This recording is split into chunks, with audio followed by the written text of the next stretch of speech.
Estamos hablando de Abraham, hablamos la semana pasada del pacto de Abraham. A partir que vimos este capítulo ya del Génesis, ya no se puede hablar más de Dios sin referirse a Dios como el Dios del pacto.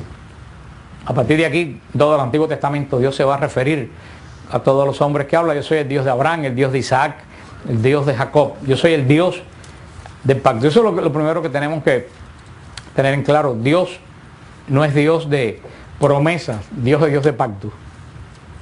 Hay una gran diferencia entre una promesa y un pacto. Una promesa, que es lo que estamos acostumbrados nosotros a hacer, es, yo diría, en el buen sentido de la palabra, un poco de chantaje a Dios, chantaje que a Dios no le interesa. Yo te doy tal cosa si tú me das lo otro. ¿Qué tú le vas a dar a Dios? Ella te lleva un ramo de flores a la mitad de la caridad. A la Virgen no le hace falta tus flores. Ella tiene todas las flores. Qué sé yo, te prende una vela, tiene la galaxia. A Dios no le hace falta una.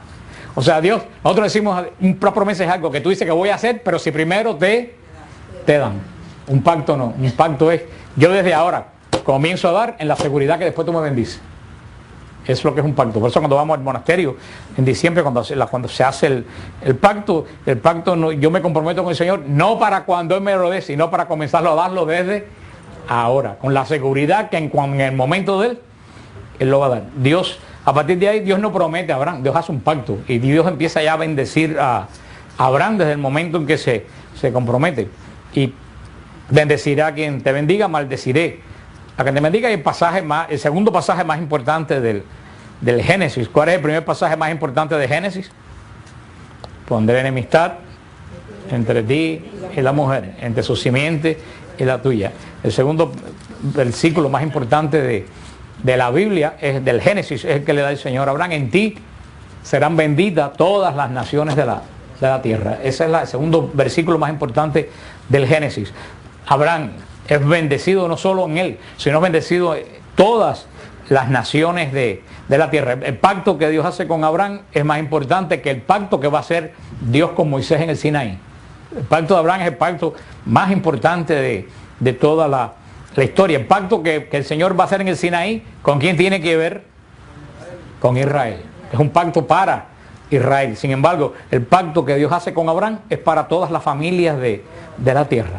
Toda la descendencia, a través de la línea de Abraham, la descendencia de la salvación. También, por supuesto, que este pacto pertenece a Israel, en cuanto Israel es instrumento de la salvación. Pero el pacto que le dio Dios con Israel en el monte Sinaí es para la tierra de Israel y para la preparación de la venida del Mesías en cuanto a nación. Pero este pacto que está aquí es para todas las naciones de la tierra. La historia que estamos viendo de Abraham en el Génesis se divide en 3 secciones. Del capítulo 12 que vimos al capítulo 14 es la vida, testimonio público de Abraham y el llamado de Dios a Abraham. Sabemos cómo nos dice cómo Abraham vivía, cómo Abraham dejó todo lo que tenía, es el testimonio de Abraham, y cómo Dios llama personalmente a Abraham. Después del capítulo 15 al 21 es el caminar de Dios con Abraham, es ese caminar día a día de Dios con Abraham, donde Dios va enseñando a Abraham a conocer la esencia, a conocer el alma de Dios. Los capítulos del 22 al 25 en Génesis tenemos una secuencia profética que va a apuntar, por supuesto, ¿a quién? A Cristo. Todo el capítulo 22 al 25 va a apuntar a Jesús. Ese llamamiento, vamos a ver en el capítulo 24, como llamamiento de una novia, como el Señor llama a Israel y cómo bendice todos los tiempos a través de la simiente del linaje de Abraham. De Dios la persona puede tener ideas, de Dios se puede tener conceptos, de Dios se puede tener opiniones, de Dios se puede tener teoría. Todo esto, cuando tú le preguntas algo a alguien, la gente te puede expresar esquemas, ideas, conceptos, opiniones, teorías sobre Dios. Pero como decía el teólogo Karl Rahner, yo no sé decir nunca el nombre, yo creo que se suena más o menos así, Karl Rahner, creo que se llama, decía que hoy en día el hombre de hoy no podía creer por teoría, por concepto ni por opiniones, tenía que creer por experiencia. Y es una cosa muy cierta lo que dice este teólogo. O sea, dice, ya nosotros, el hombre moderno no llega a Dios por teorías, ahora por opiniones. El hombre moderno lleva a Dios por qué cosa, por una experiencia profunda, directa con Dios. No es una experiencia, un encuentro con Dios, pero un encuentro personal, no porque alguien, cada vez que alguien me dice, ¿qué versículo bíblico le tengo que dar a fulanita o fulanito para que se convierta? Le digo, nunca he visto que nadie se convierta por un versículo bíblico. Un versículo bíblico te sirve para aprender, pero no para convertirte. Yo siempre le digo a las personas, si es fulano no cree, ¿tú sabes lo que le hace falta a esa persona? Una experiencia de Dios. Tienes que llevarlo, invitarlo a un retiro, tienes que invitarlo a un lugar que tenga una experiencia con Dios. Una experiencia personal en un retiro, en lo que sea con Dios, vale más que 1000 versículos bíblicos. Y tengo montones de ejemplos que a mí nunca se me olvida por la persona que empezó este grupo, por un amigo, un cliente mío. ¿Te acuerdas de José Denis? Pues José Denis empezó este grupo y José anda a 1000 millas de aquí, no sé ni por dónde anda porque se me ha perdido hace... Cuando yo empecé a ser vendedor, yo una vez fui a ver este cliente que yo tenía y él me dijo, porque era un tipo también joven, y me dijo, vamos a la playa de sábado. Y dije, no, yo no puedo porque tengo que ir a un retiro. Y él me miró como si yo fuera una meba. Me dijo, un retiro. Le dije, un retiro, un sábado en julio tú vas a un retiro. Le dije, yo voy a un retiro en el Jensen High Convention Center que hay, venía Salvador Gómez en esa época. Y empezó a hablar conmigo, ¿qué tú haces en un retiro? Y le dije, mira, vamos a hacer una cosa, porque tú no te voy a ir al retiro. Me dijo, ni a 1000 millas yo voy a un retiro. Vámonos por la playa. Mira, vamos a hacer un pacto. Lleva el traje de baño al retiro. Y si tú te aburres, yo me voy de retiro contigo. Yo me voy para la playa. Vaya, si tú estás al empezar. Si tú te aburres, dejamos retiro y yo me voy contigo para la playa. Y cuando estaba ahí en segundo piso de Jensen Night Center, lo vi que venía. Y dije, oh, ese ya cayó. Y llegó y empezó el retiro y las charlas iban, la gente aleluya, y aquella no empezó así. Y yo lo miraba y yo decía, la cosa está difícil. Porque no hacía ningún... Y cuando se llamaron que los que querían pues entregar su vida a Cristo, que pasaran adelante, el primero que se levantó el estadio entero fue él. O sea, yo podía estar un mes dándole versículos bíblicos y él hubiera procesado intelectualmente eso y no le hubiera servido para nada. Por eso es lo que dice, ¿qué es lo que tiene Abraham? Abraham no estudió la Biblia ni leyó la Biblia. Abraham tuvo una experiencia directa de Dios. Una experiencia directa de Dios vale más que 1000 palabras. Por eso hoy en día te lo puedo decir, cuando ustedes vengan, la gente ni con un libro ni con un versículo bíblico la gente se convence. La gente no se convence por opiniones. La gente se convence por qué cosa? Por experiencia. Si tú quieres que alguien se convierta, anímalo, rétalo a tener una experiencia de Dios, como yo le dice a este amigo mío. Tú dices que eres tan guapo, tan guapa, vete conmigo a un retiro. No quieres ir, entonces que tienes miedo, no tienes pantalones para aceptar esa experiencia. O sea, las esquemas, las ideas, los conceptos son antesala de la experiencia. O sea, eso es una antesala, pero nunca verdaderamente, nunca termina por llevar al hombre hacia la verdadera experiencia, porque ahí entra la inteligencia, te pones a pensar, te pones a arguir, te pones a debatir. Abraham es un hombre que tiene fe, ¿por de dónde le surge la fe de Abraham? De la experiencia de Dios. Abraham tiene una profunda experiencia de Dios. Lo que, como decía un teólogo, tiene una fe firme y recia. La fe que viene de experiencia es una fe firme. La fe que viene por conocimiento es una fe que siempre la están retando. Porque apareció este conocimiento, porque apareció aquel que me dijo tal cosa que me dejó pensando. La fe que sale de una experiencia, nada te la puede... Y eso es lo que el Santo Padre ha llamado todo este tiempo, que los católicos tenemos verdaderamente que tener una experiencia personal de Dios. Porque si tú no tienes una experiencia personal de Dios, no puedes expresar una fe colectiva. Como hemos visto en el capítulo 12 de Génesis, Abraham, cuando tiene esa experiencia de fe, es capaz de sacrificar todo su pasado inclusive su hasta en pasado, por Dios. Inclusive no está dispuesto a sacrificar no solo el pasado, sino está dispuesto a sacrificar el futuro. Porque no tiene ninguna idea qué cosa es lo que el futuro le esperaba. Abraham es un hombre, es el hombre abierto a Dios, que sabe que Dios tiene mucho misterio para el hombre. Yo creo que eso es lo principal que tenemos que pensar nosotros. Que Dios, ¿qué cosa es? Misterio. Hoy en día, para Abraham Dios era un misterio. ¿Qué sabía Abraham de Dios? Nada. Nada más que le dijo, deja lo que tienes y sigue. Abraham no sabía nada. Nosotros sabemos 1.000.000 de veces más de Dios que Abraham. Abraham es un hombre que sabía que Dios tiene mucho misterio. Cuando Dios es un Dios de misterio, tú no intentas controlar ni dominar a Dios. Cuando nosotros creemos que conocemos a Dios, ¿qué es lo que empezamos a tratar de controlarlo o de manipularlo? ¿Te acuerdas lo que el padre Francesco les decía? Que Satanás hizo lo que hizo porque entendió mal a Dios. No sé si ustedes fueron a ese retiro que lo explicó. Él dijo, Satanás pensó que había entendido a Dios, y como pensó que había entendido a Dios, dijo, eso es Dios, yo puedo ser como Él. Pero inclusive Satanás, siendo un ángel perfecto, no se dio cuenta que ni siquiera Él conocía la profundidad de Él. Y eso es lo que nos pasa a nosotros. Cuando nosotros pensamos que entendemos a Dios, lo queremos manipular. Cuando yo digo, Dios es más o menos como yo, entonces le digo, mira, ok, yo te voy a regalar un ramo de flores si tú me concedes la lotería. Más negocio. Más negocio es. O sea, empezamos a querer manipular a Dios con promesas en vez de andar en qué. En fe. Pero en fe, que se traduce en qué. Alguien lo dijo por ahí. Pacto. En pacto, porque si tú tienes fe y tú no concretas, la fe también se puede quedar en algo intelectual. La fe que tú tienes que aterrizarla, tienes que concretarla en algo. Por eso nosotros siempre recomendamos a las personas no hacer promesas, sino hacer ¿qué cosa? Además que las promesas casi nunca se cumplen. Porque después que Dios te dio lo que tú querías, entonces empiezan, Padre, ¿usted cree que me pueda cambiar la promesa? Porque, cuando estaba con el agua aquí, fuiste capaz de hacerla, pero ahora que ya tiene, mi hermano, no hagas promesa. Yo no creo que Dios es Dios de promesa. Dios es Dios de ¿qué? Pacto, de realidades. Y es lo que les decía esto que estaba leyendo, que decía, este Dios de nosotros decía 3 cosas, es inquietante, molesto e incómodo.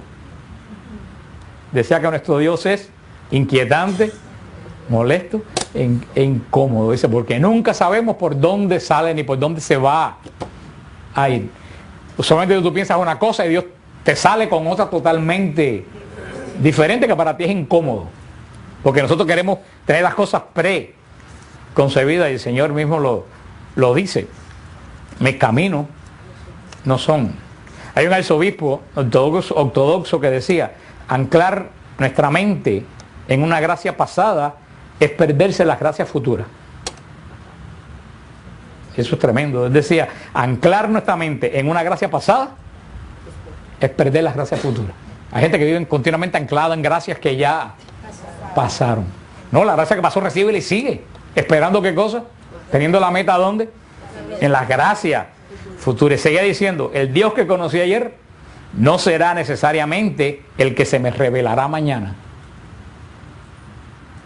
No te alimentes de memorias. Las memorias están muertas, mientras que Dios no es Dios de muertos, sino de vivos. ¿Cuánta gente se alimenta de memoria? En memoria, las memorias están.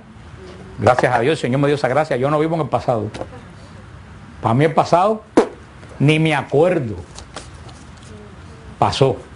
Y es lo que dice. Las memorias están muertas. Y nuestro Dios no es Dios de muertos. Nuestro Dios es Dios. Seguía diciendo el arzobispo. Dios es eternamente nuevo. Acércate a Él dispuesto a ser sorprendido. La persona que Dios no lo sorprende todos los días, yo creo que verdaderamente no conoce a Dios. Sigue diciendo, acércate a Él dispuesto a ser sorprendido. Convéncete de que no le conoces y de que puede traer hoy un rostro distinto del que tú te imaginas. No pongas en lugar de Dios la imagen de Dios que tú te has elaborado en el pasado. Eso se llama idolatría espiritual. ¿Sabes lo que dice? No pongas en lugar de Dios la imagen que tú te creaste de Dios hace un año. Dice, eso es idolatría espiritual. ¿Por qué? Porque Dios se revela siempre nuevo. Cuando tú sabes un concepto de Dios y te quedas ahí, te pierdes que Dios se muestra en diferentes. Dios se muestra todos los días de una forma, por lo menos el Dios que yo conozco a mí, todos los días se me revela de una forma totalmente diferente. Y tú piensas que conoces a Dios y mañana te sale de otra forma que tú dices, wow. Y decía, repitan esta oración: Señor, líbrame de todos los conceptos pasados que me he formado de ti. Decía, tienen que repetir esta oración: Señor, líbrame de todos los conceptos pasados que me he formado de ti. Eso se llama vivir en el Espíritu. Para fortalecer la fe de Abraham, Dios empleó dos medios para fortalecer esa fe de Abraham. El primer medio, se le reveló de manera personal. Y segundo, puso en acción la fe de Abraham. O sea, Dios se revela, Dios crecer la fe de Abraham de dos formas. Primero, se revela de manera personal. Y segunda, pone la fe de Abraham como en acción. Le dije, primero se revela de manera personal. Y segunda, pone la fe de Abraham ¿dónde? ¿Cómo pone la fe de Abraham en acción? A través de situaciones donde iba a tener que ejercitar la fe. O sea, Dios puso la fe de Abraham en acción, poniéndole circunstancias donde él tiene que, ¿qué cosa? Ejercitar la fe.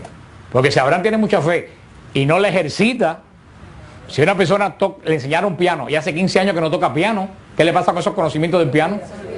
Los pierde. ¿Cuánta gente habrá aquí que estudiaron piano y no saben tocar ni una sola? Abraham tiene la fe que cuando Dios se le manifiesta, tenemos Dios habló con Abraham, Dios hizo un pacto con Abraham, vio pasar la llama entre los animales quebrantados, pero ahí no puede quedarse la cosa, porque si la fe se queda ahí, a los 15 años que hubiera pasado, Abraham se hubiera olvidado de la fe. Ahora Abraham tiene que, ¿qué cosa? Que ejercitar la fe que recibió. ¿Y cómo ejercita Abraham? ¿Cómo Dios hace que Abraham ejercite la fe que le dio? Poniéndolo en circunstancia que él la tenga que ejercitar. Que por ahí dijeron la palabra prueba, que usualmente se dice prueba, pero que a mí no me gusta decir prueba, porque Dios no puede probar. Dios ejercita. Es lo mismo que le llaman prueba, pero me gusta decirlo de otra. Porque a prueba suena como que, ajá, te voy a hacerla pasar negra. Ese no es el objetivo.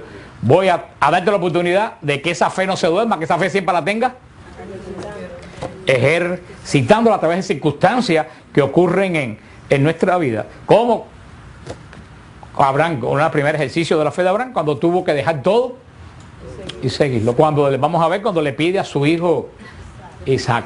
A través de todo eso, cuando Sara es estéril. Todo eso es lo que hace que la fe de Abraham se ejercite. Y por eso hay muchas características a lo mejor en nuestra vida que nosotros pensamos que son cosas malas que nos pasan. Y lo que sucede, ¿qué cosa es? Que Dios está ejercitando nuestra fe. Y si no aceptas, nos mantiene en forma espiritual. Y si no aceptas tú ese ejercicio, prepárate que vendrá otro más fuerte.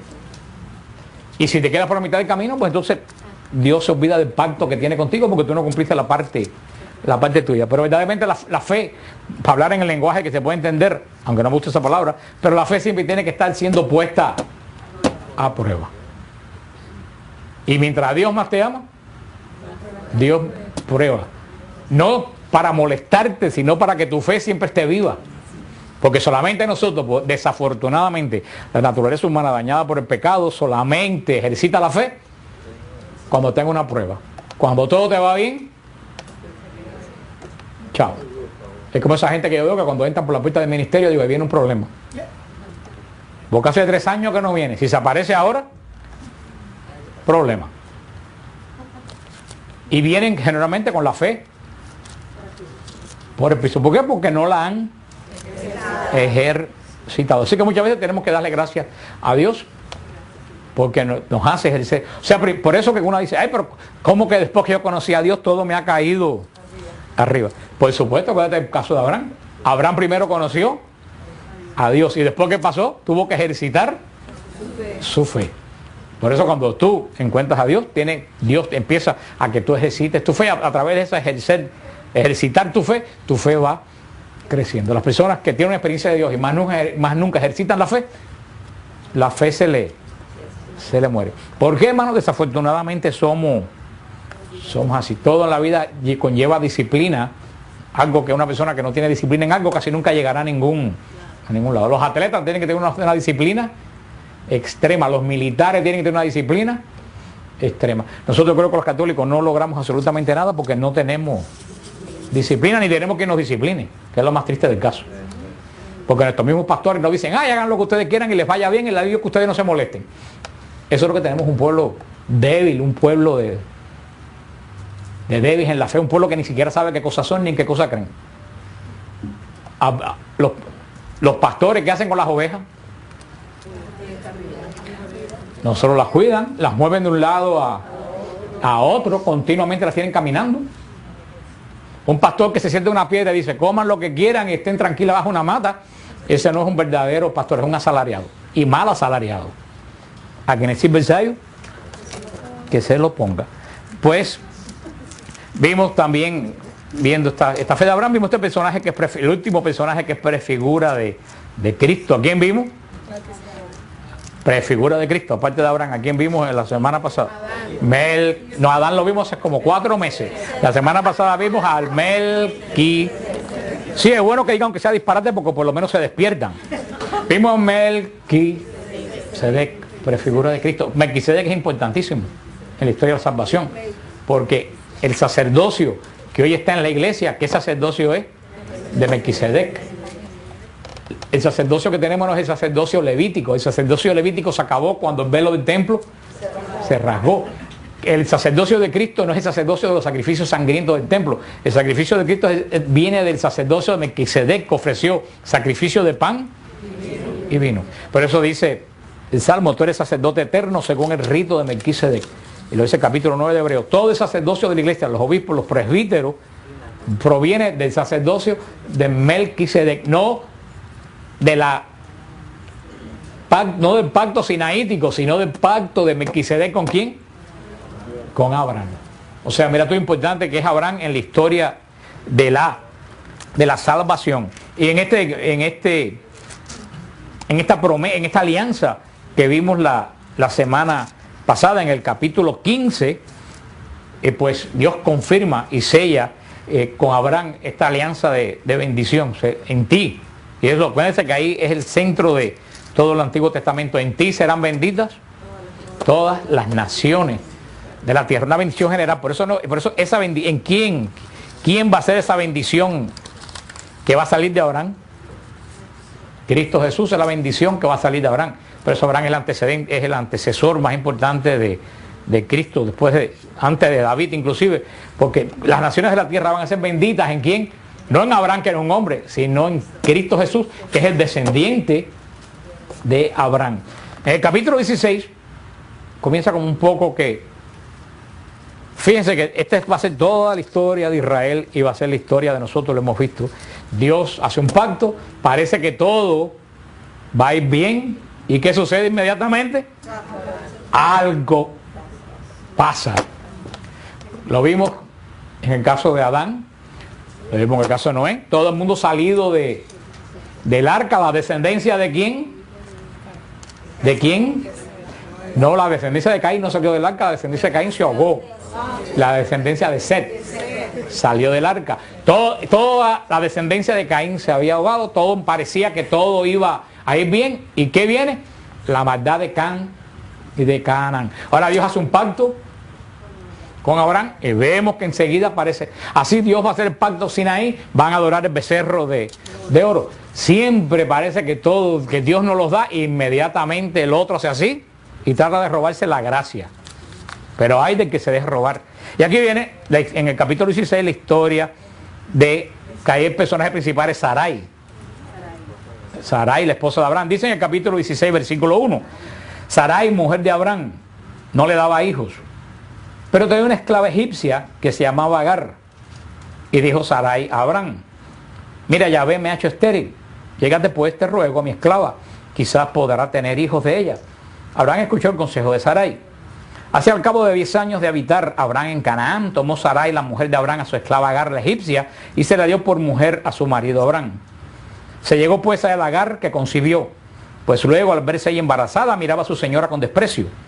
Dijo entonces Sarai a Abraham: mi agravio recaiga sobre ti. Yo puse mi esclava en tu seno, pero al verse ella embarazada, me mira con desprecio. Juzgue Yahvé entre nosotros dos. Respondió Abraham a Sarai: ahí tienes a tu esclava en tus manos, haz con ella como mejor te parezca. Sarai dio en maltratarla, y ella huyó de su presencia. Le encontró el ángel de Yahvé junto a una fuente que emanaba en el desierto, la fuente que hay en el camino, y dijo a Agar, esclava de Sarai: ¿de dónde vienes y a dónde vas? Contestó ella: voy huyendo de mi señora Sarai. Vuelva a tu señora, le dijo el ángel de Yahvé, sométete a ella. Y dijo el ángel de Yahvé: multiplicaré de tal modo tu descendencia que por su gran multitud no podrá contenerse. Añadió el ángel de Yahvé: mira que has concebido y que darás a luz un hijo al que llamarás Ismael, porque Yahvé ha oído tu aflicción.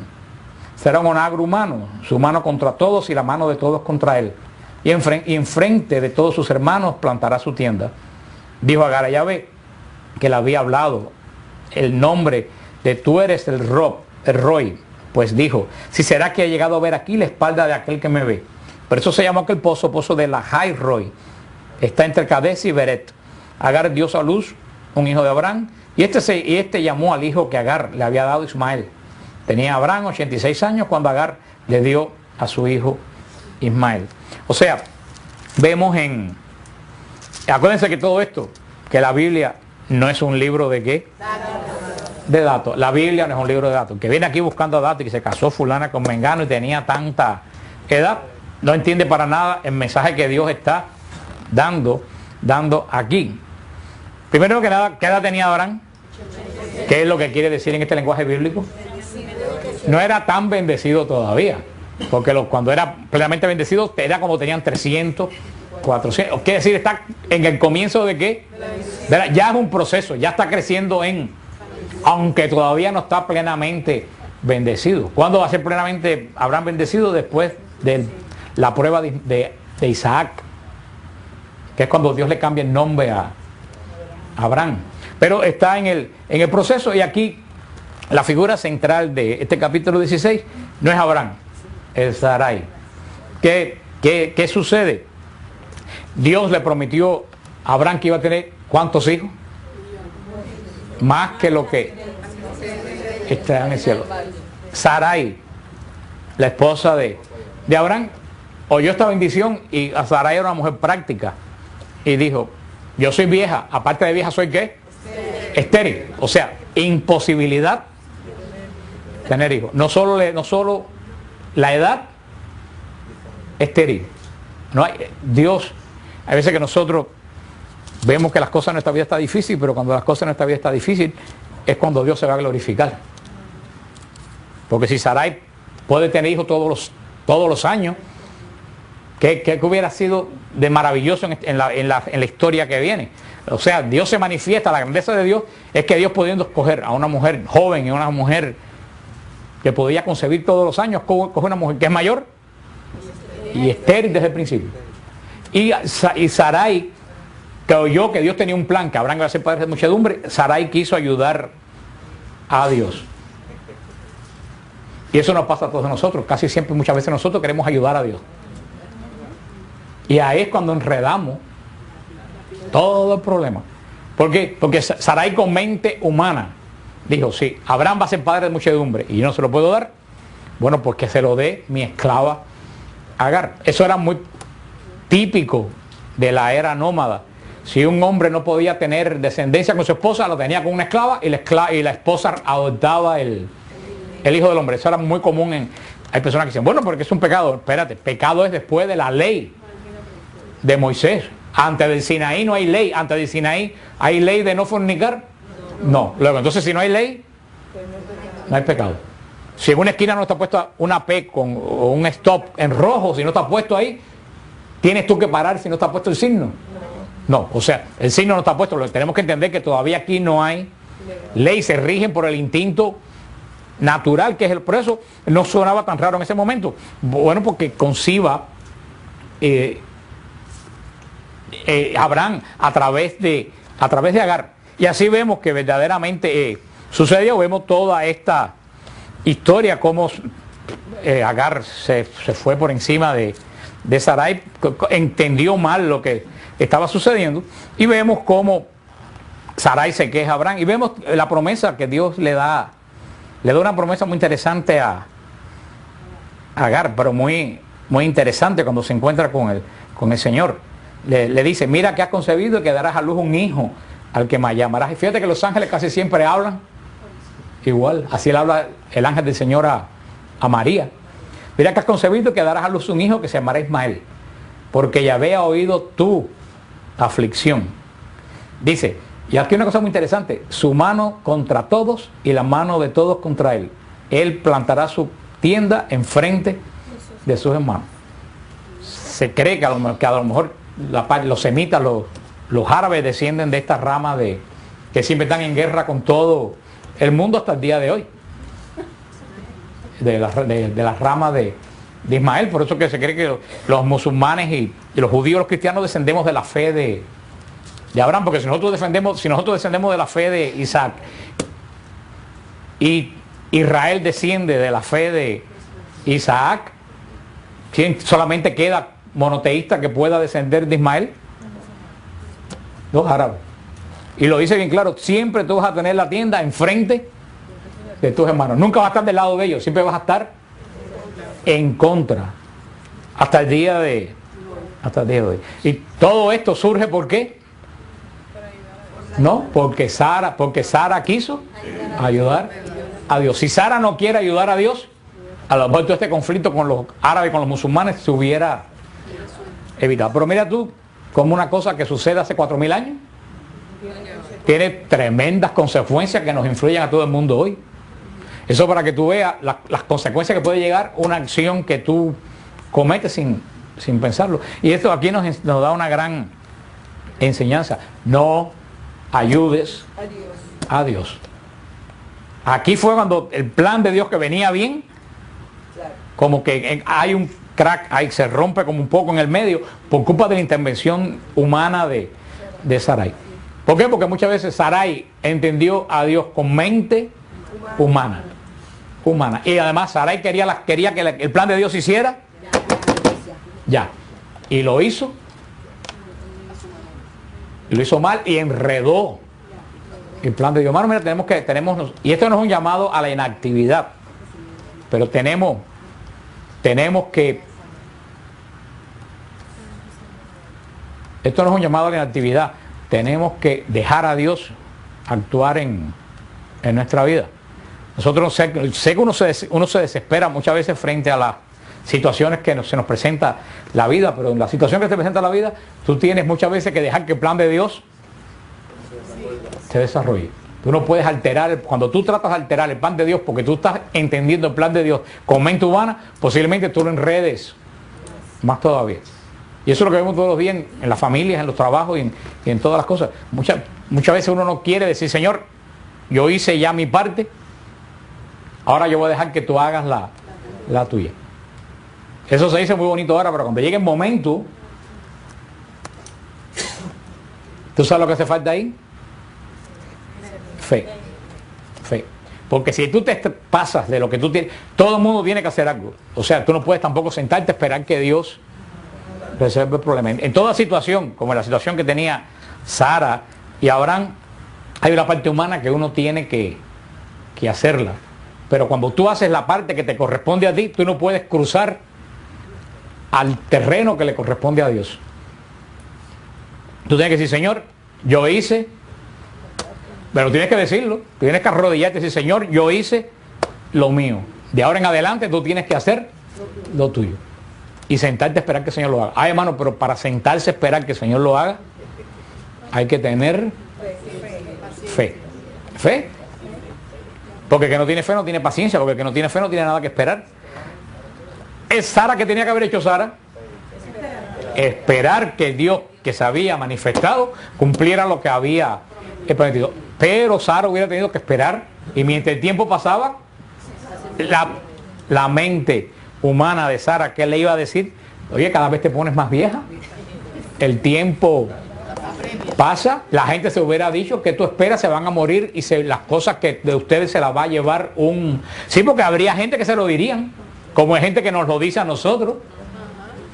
Porque esa misma gente no se ha acabado. Hay gente que dice, ahora cada vez ustedes están más viejos, no tienen herederos, esto va a ir a mano de los esclavos de... Esa gente apululan hoy en día todavía alrededor de nuestras tiendas. Diciendo todavía a veces con buena voluntad, pero son gente que no entienden el plan de Dios. Tara tenía que haber dicho, si Dios le dio una promesa a Abraham, Dios la va a cumplir. Pero verdad que eso lo decimos en frío. Cuando llega la situación en nuestra vida, es cuando tú tienes que decir. Y que hay gente que me dice, bueno, ¿cómo yo sé cuando la parte mía se terminó? Y comienza la parte de Dios. Eso tú lo sabes a través del don de discernimiento. No hay otra forma de saberlo.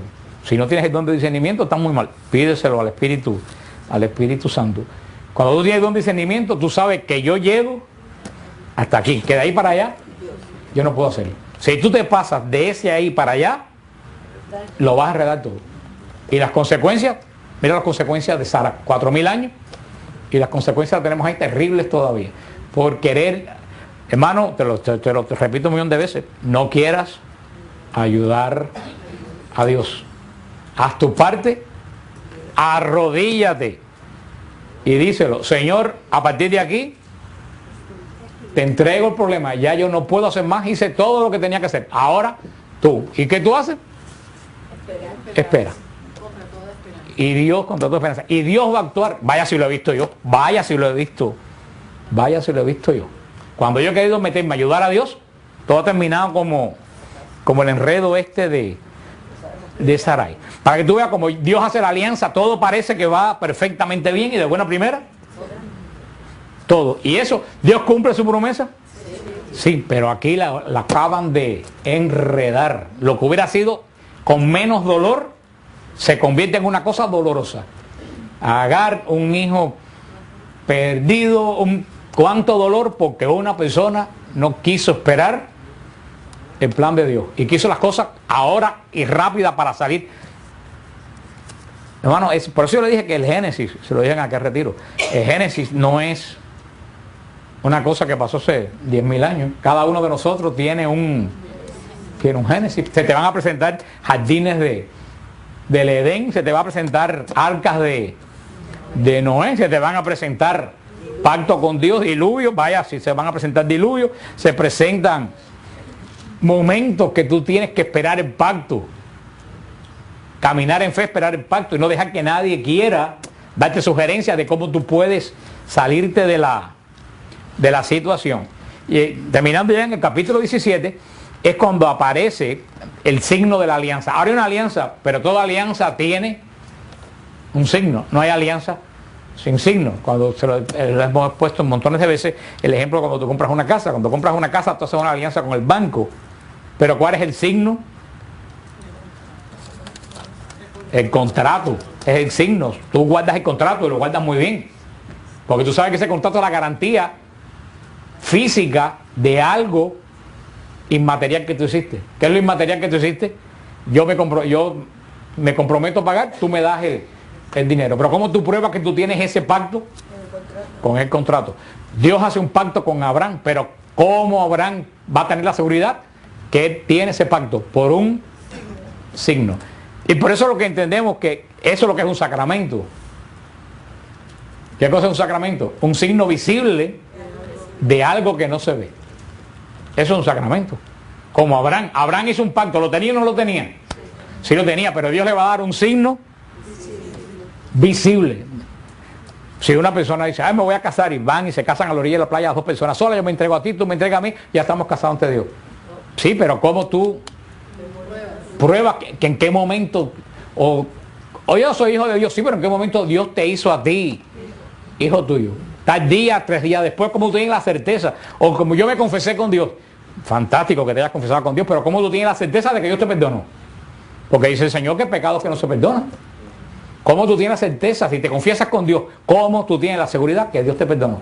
No, tiene que haber un signo visible de una acción invisible. Esos son los sacramentos. Por eso si venimos a ver qué cosa es que lo que viene ahora, que es la circuncisión, si venimos a ver qué cosa es la circuncisión, pero acabo de decir la palabra. Créanlo o no, la circuncisión es un sacramento. La circuncisión es un sacramento judío. La circuncisión es un signo visible de algo invisible. Israel tenía sacramentos y los sacramentos de la iglesia vienen de estos. Claro que Israel no le llama sacramento. Estoy diciendo a ustedes que esos son los equivalentes de nuestros sacramentos. Dios perdonaba a Israel cuando Israel pedía perdón. Sí, lo perdonaba. Pero ¿qué hacía Israel? Sacrificio, se regaba la sangre. ¿Sacrificio perdonaba? No, Dios perdonaba. ¿Qué era el sacrificio? El signo visible de que Dios perdonó invisible. ¿Eso qué cosa es?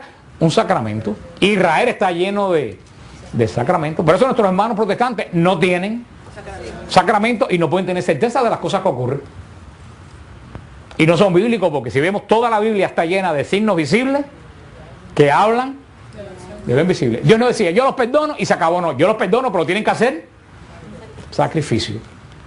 Yo tengo un pacto con ustedes, pero tienen que entrar en el pacto a través de la circuncisión. Dios no tiene un pacto con Abraham. En ti van a ser bendecidas todas las naciones de la tierra. Sí, Dios hubiera podido quedar. Bueno, pues ahora todo el mundo va a tener todo el mundo automáticamente tenía el pacto. No, Dios le dijo, solamente va a tener el pacto ¿quiénes? Los que se circunciden. O circunciden. Signos visibles de algo visible. Dios te lo da, es para todo, pero tú tienes que hacer algo tuyo para entrar en lo que Dios te va a dar. Y eso es lo que viene en el capítulo 17, que veremos la semana siguiente, cuando Abraham le pide un signo de esta alianza, porque Abraham no tenía ningún signo. Hasta ahora Dios se compromete de palabra y Dios le va a dar el signo de la alianza, de la primera alianza, que es la circuncisión. Después, eso lo vamos a ver la semana que viene. Después, nosotros vamos a tener un signo también de la alianza. Israel entraba al pacto de Dios a través de ¿qué? De la circuncisión. Nosotros entramos al pacto de Dios a través del bautismo. Ahora la gente dice, bueno, pero no hay que bautizarse de niños, si Dios es mi padre. Sí, pero espérate un momentito. ¿Todas las naciones van a ser benditas en Abraham, sí o no? Sí. Entonces, ¿para qué había que circuncidarse? Si ya todos estaban en el pacto, si pensamos con esa mente que todo es automático de Dios, si Dios le dio la promesa a Abraham, todos los descendientes de Isaac, de Jacob, todos los descendientes no iban a estar en el pacto. Sí iban a estar en el pacto. Sin embargo, ¿eso fue lo que Dios pensó? No.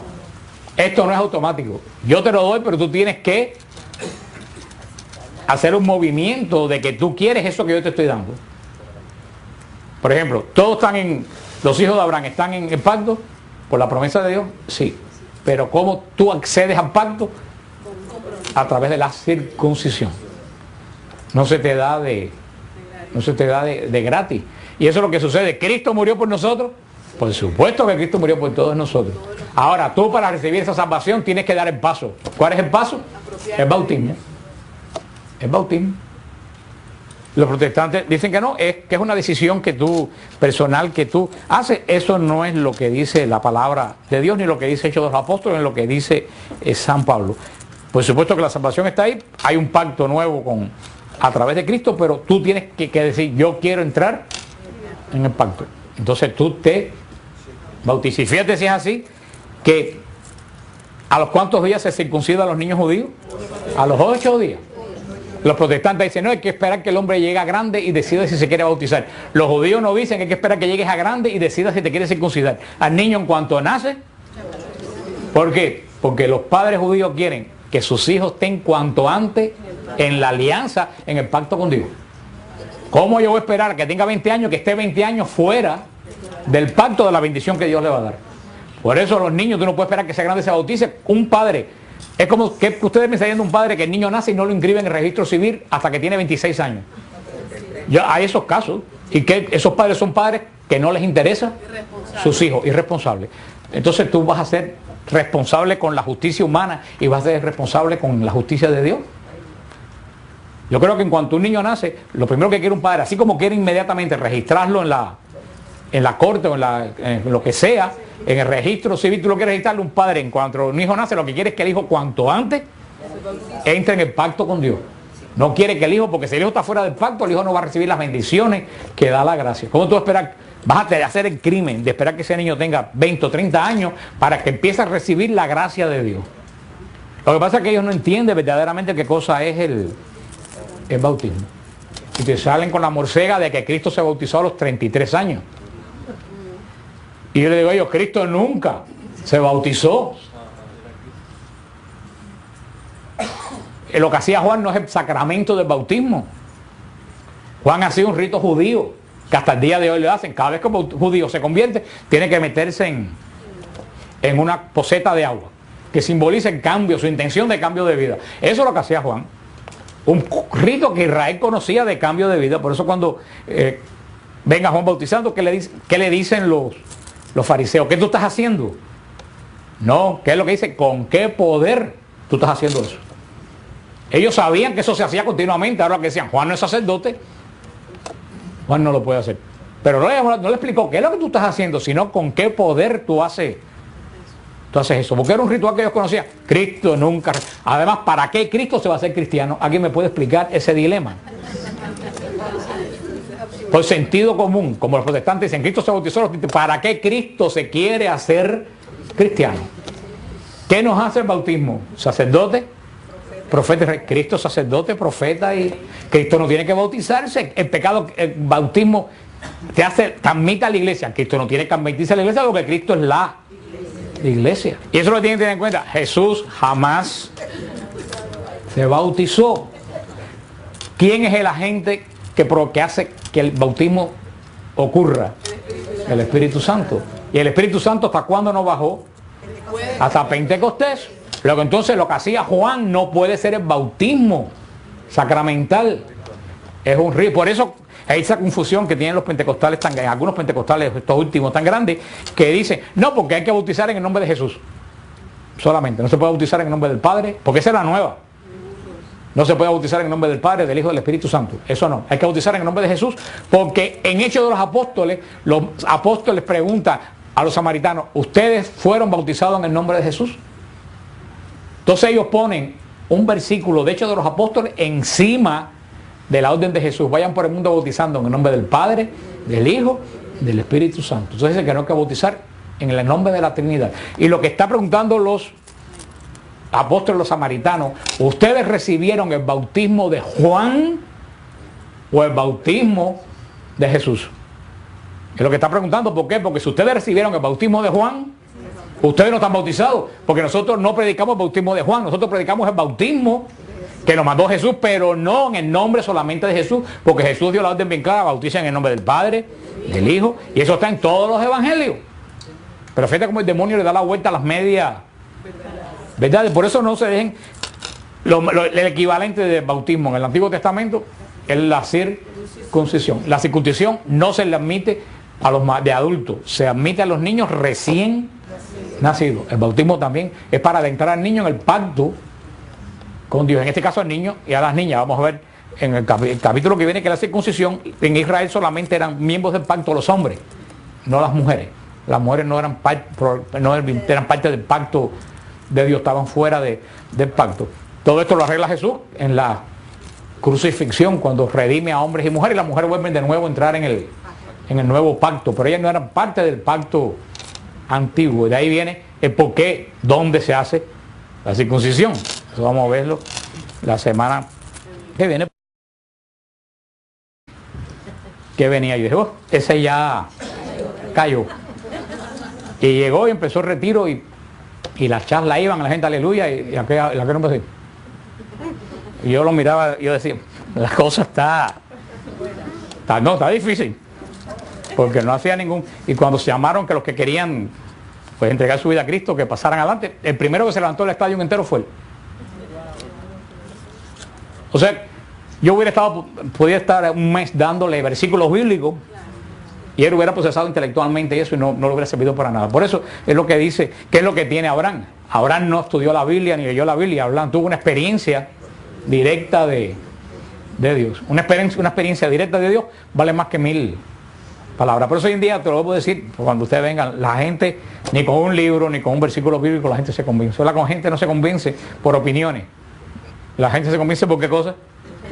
Por experiencia. Si tú quieres que alguien se convierta, anímalo, rétalo a tener una experiencia de Dios, como yo le dice a este amigo mío. Tú dices que eres tan guapo, tan guapa, vete conmigo a un retiro. No quieres ir, entonces que tienes miedo, no tienes pantalones para aceptar esa esa experiencia.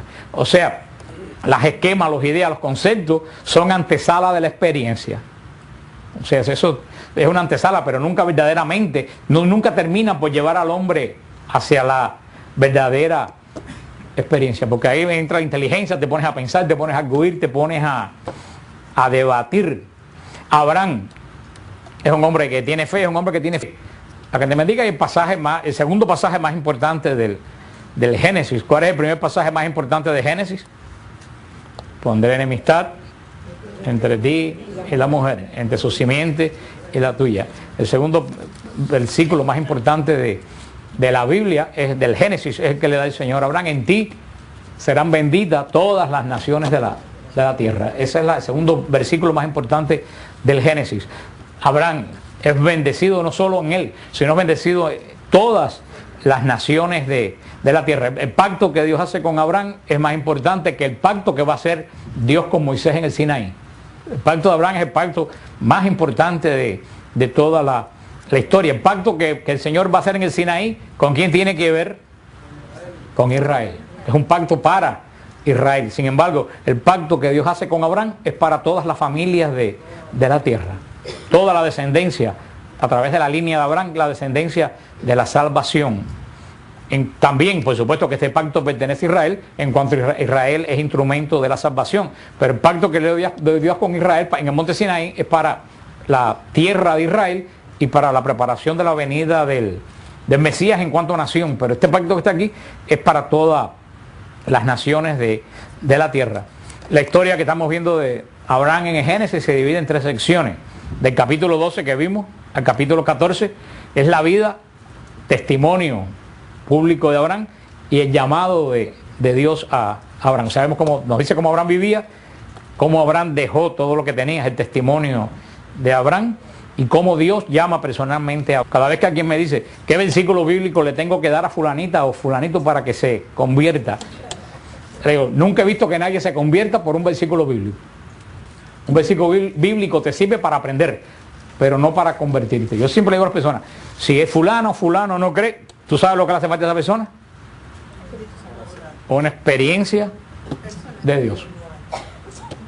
Tienes que llevarlo, invitarlo a un retiro, tienes que invitarlo a un lugar que tenga una experiencia con Dios. Una experiencia personal en un retiro, en lo que sea con Dios, vale más que 1000 versículos bíblicos. Y tengo montones de ejemplos que a mí nunca se me olvida por la persona que empezó este grupo, por un amigo, un cliente mío. ¿Te acuerdas de José Denis? Pues José Denis empezó este grupo, y José anda 1000 millas de aquí, no sé ni por dónde anda porque se me ha perdido hace... Cuando yo empecé a ser vendedor, yo una vez fui a ver este cliente que yo tenía y él me dijo, porque era un tipo también joven, y me dijo, vamos a la playa de sábado. Y dije, no, yo no puedo porque tengo que ir a un retiro. Y él me miró como si yo fuera una meba. Me dijo, un retiro. Un retiro, un sábado en julio tú vas a un retiro. Yo voy a un retiro en el Jensen Night Convention Center que hay.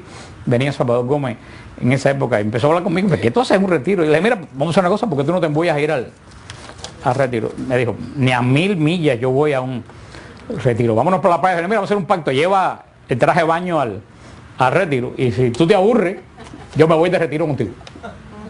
Yo me voy para la playa. Vaya, si tú estás al empezar. Si tú te aburres, dejamos retiro y yo me voy contigo para la playa. Y cuando estaba ahí en el segundo piso de Jensen Night Center, lo vi.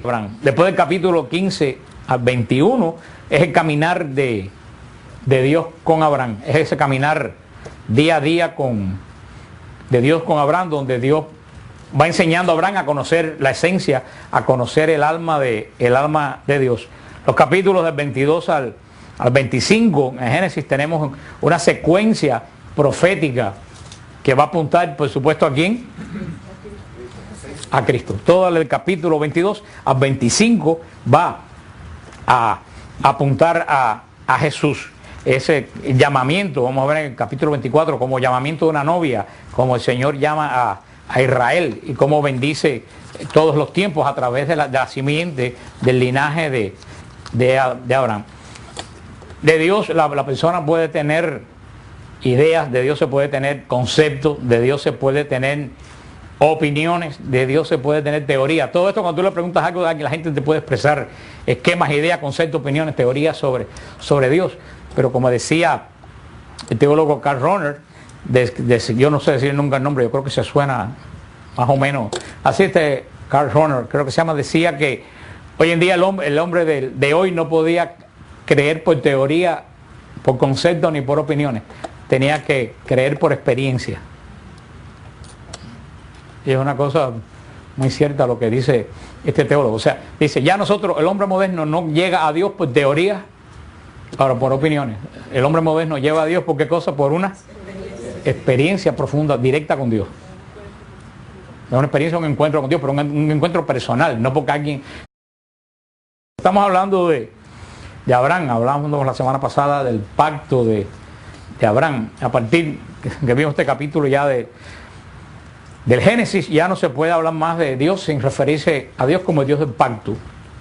A partir de aquí, todo el Antiguo Testamento, Dios se va a referir a todos los hombres que habla. Yo soy el Dios de Abraham, el Dios de Isaac, el Dios de Jacob. Yo soy el Dios del pacto. Eso es lo primero que tenemos que tener en claro. Dios no es Dios de promesas, Dios es Dios de pacto. Es una gran diferencia entre una promesa y un pacto. Una promesa, que es lo que estamos acostumbrados nosotros a hacer, es, yo diría, en el buen sentido de la palabra, un poco de chantaje a Dios, chantaje que a Dios no le interesa. Yo te doy tal cosa si tú me das lo otro. ¿Qué tú le vas a dar a Dios? Te lleva un ramo de flores a la mitad de la caridad. A la Virgen no le hace falta tus flores. Ella tiene todas las flores. Qué sé yo, te prende una vela, tiene la galaxia. A Dios no le hace falta una... O sea, Dios, nosotros decimos, una promesa es algo que tú dices que voy a hacer, pero si primero te dan. Un pacto no. Un pacto es, yo desde ahora comienzo a dar en la seguridad que después tú me bendices. Eso es lo que es un pacto. Por eso cuando vamos al monasterio en diciembre, cuando se hace el pacto no, yo me comprometo con el Señor, no para cuando Él me lo dé, sino para comenzarlo a darlo desde ahora, con la seguridad que en el momento de Él lo va a dar. Dios, a partir de ahí, Dios no promete a Abraham, Dios hace un pacto y Dios empieza ya a bendecir a Abraham desde el momento en que se compromete. Y bendecirá a quien te bendiga, maldeciré